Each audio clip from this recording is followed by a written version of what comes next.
بسم اللہ الرحمن الرحیم رب اشرح لی صدری ویسر لی امری واحلل عقدۃ من لسانی یفقہوا قولی۔ دوستو السلام علیکم۔ سورہ مزمل شریف کے فائدے پر بات ہو رہی ہے، تو آج آپ کو کسی بھی قسم کی بڑی سے بڑی مشکل بھی اگر آپ کو پڑ جائے تو اس کے لیے پیش نظر ہے آپ کے اپنے ناظرین کے لیے سورہ مزمل کا یہ طاقتور ترین وظیفہ۔ آپ کسی ایسی مشکل کا اگر شکار ہو جاتے ہیں جو حل ہونے کا نام نہیں لے رہی، مطلب آپ مثال کے طور پر آپ کسی مقدمے میں پھنس جاتے ہیں، ٹھیک ہے، آپ کسی لون کے چکر میں پھنس گئے ہیں، آپ کا کوئی فائل کا کام اٹک گیا ہے، آپ کے بچے یا بچی کا کہیں ایڈمیشن نہیں ہو پا رہا، یا انہوں نے جو ہے کوئی کمپٹیشن کا ایگزام دے رہے ہیں اس میں کامیابی نصیب نہیں ہو رہی، یا آپ کے بچے بچیوں کا کوئی رشتہ جو ہے وہ اس کا بندوبست نہیں ہو پا رہا، یا بچے اور بچیوں کے گھریلو ناچاکیوں کی وجہ سے گھروں میں کوئی طلاق تک کی نوبتیں آ چکی ہیں۔ ایسے مسائل کے لیے، بڑی سے بڑی مشکل کے لیے، کوئی بھی ایسا کام جو آپ سمجھتے ہیں کہ یہ ناممکن ہو گیا، اس کو حل کرنے کے لیے سورہ مزمل کا آپ یہ عمل جو ہے یہ انتہائی طاقتور عمل ہے۔ اس کے بعد آپ کو پھر اور کچھ سوچنے کی ضرورت نہیں ہوتی ہے۔ دیکھیے، عمل جب بھی آپ کو کوئی بتایا جاتا ہے اس کی بہت سارے ایک یوں سمجھ لیں لوازمات بھی ہوتے ہیں، یعنی وہ چیزیں جس کے ایسا سینیریو ڈیولپ کرنا کہ جس کے بعد آپ یہ عمل کرنے جب آپ بیٹھتے ہیں، بیسیکلی کلام پاک پڑھ رہے ہیں، قرآن پڑھ رہے ہیں، مشکل کی حالت میں پڑھ رہے ہیں، لیکن ہمارے اندر تو کالے ہو چکے نا، ہم نے ساری زندگی رب کی نافرمانی کی، گناہوں کے اندر زندگی جو ہے گزاری۔ دو قسم کی تکلیفیں انسان پہ آتی ہیں۔ تکلیف جب کوئی آتی ہے اس کی دو قسمیں ہوتی ہیں، یا تو وہ تکلیف جو ہے ہمارے کسی گناہ کی سزا ہوتی ہے،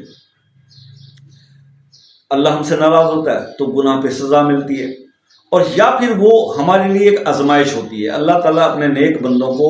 پریشانیاں دے کے، مشکلات دے کے تھوڑا آزماتا ہے، ٹھیک ہے۔ تو اس وقت آپ نے کرنا اب ہوتا پہچان کیا ہوگی؟ دیکھیے، جب کوئی سزا ہوتی ہے نا کسی گناہ کے نتیجے میں،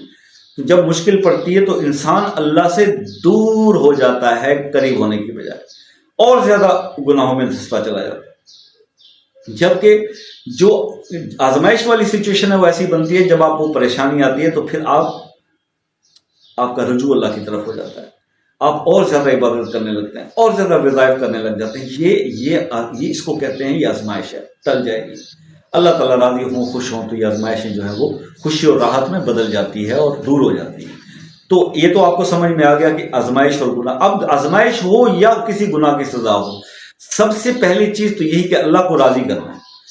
اللہ کو راضی کرنا ہے، اللہ کو خوش کرنا ہے، اللہ سے معافی مانگنی ہے، اللہ کو گڑ گڑا کر رو کر منانا ہے، اپنے رب کو راضی کرنا ہے۔ وہی ہمارا رازق ہے، وہی ہمارا سب کچھ ہے، رب ہی ہمارا سب کچھ ہے، رب ہی مشکل کشا ہے، رب ہی سب کچھ ہے ہمارا۔ تو جب ہم اس چیز کو رکھ کے، جب ہر پرابلم، ہر مشکل میرے رب کے حکم سے آتی ہے اور رب کے حکم سے جانی ہے، رب کو راضی کرنا ہے۔ اب اللہ کے کلام میں کچھ آیات ایسی ہیں جو میرے رب کو، اس کی آپ جانتے ہیں نا کہ اللہ پاک کے جتنے نام بھی قرآن پاک کے اندر یا رحمان و یا رحیم بہت زیادہ، یعنی کہ اللہ رحمان و رحیم والے اپنے نام کو بڑا پسند کرتا ہے، اس کے پڑھنے والے کو، جو آپ پڑھتے ہیں تو اللہ بڑا راضی ہو جاتا ہے، ٹھیک ہے۔ اللہ استغفار کرنے والے بندے سے بڑا راضی ہوتا ہے، ٹھیک ہے۔ تو کہنے کا مقصد یہ ہے کہ اب ایسی کوئی مشکل پریشانی آپ پہ آ کے رب کو راضی کرنا ہے، تو آپ نے کرنا صرف یہ ہے۔ پہلے تو میں ہمیشہ دوستوں سے کہا کرتا ہوں کہ دوستو، رب ہماری نیتوں کو جانتا ہے۔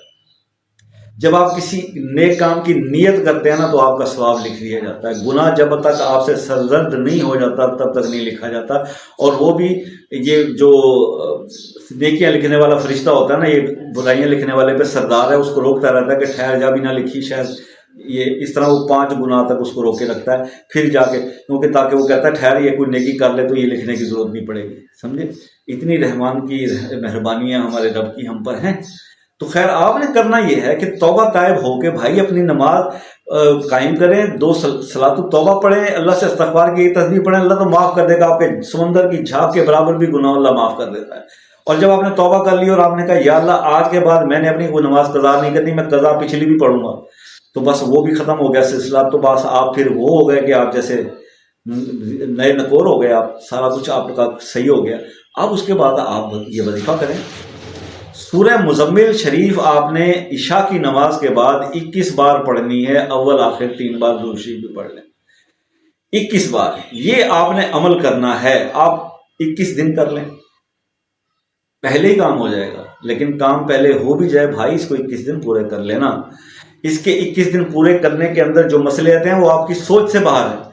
جب آپ کا مسئلہ تو آپ کا حل ہو جائے گا، چاہے 5ویں دن ہو جائے، 7ویں دن ہو جائے، 11ویں دن ہو جائے، مگر جب 21 دن اس کو آپ پورا کر لیں گے تو آپ کی دنیا ویسے ہی بدل جائے گی۔ آپ جو پہلے تھے وہ نہیں رہیں گے، آپ کوئی چیز بن جائیں گے۔ ایسا ایسا کرم اللہ کا آپ پر آ جانا ہے، ایسے ایسے فیوز آپ کے اوپر برکات نازل ہو جانی ہے کہ پھر آپ کو، میرے جیسے گناہ گار آدمی تو کچھ بھی نہیں ہے نا، ہم تو مطلب آپ اللہ کا آپ پہ بہت کرم ہو جانا ہے، بہت کرم ہو جانا ہے۔ اللہ تعالیٰ آپ کے مسائل کو حل کرے، وظیفے عمل کیجیے گا۔ کچھ سمجھ نہ آیا ہو کوئی بات تو کمنٹس کر کے واٹس ایپ نمبر لے لیں، پوچھ لیں۔ ملتے ہیں نیکسٹ ویڈیو میں۔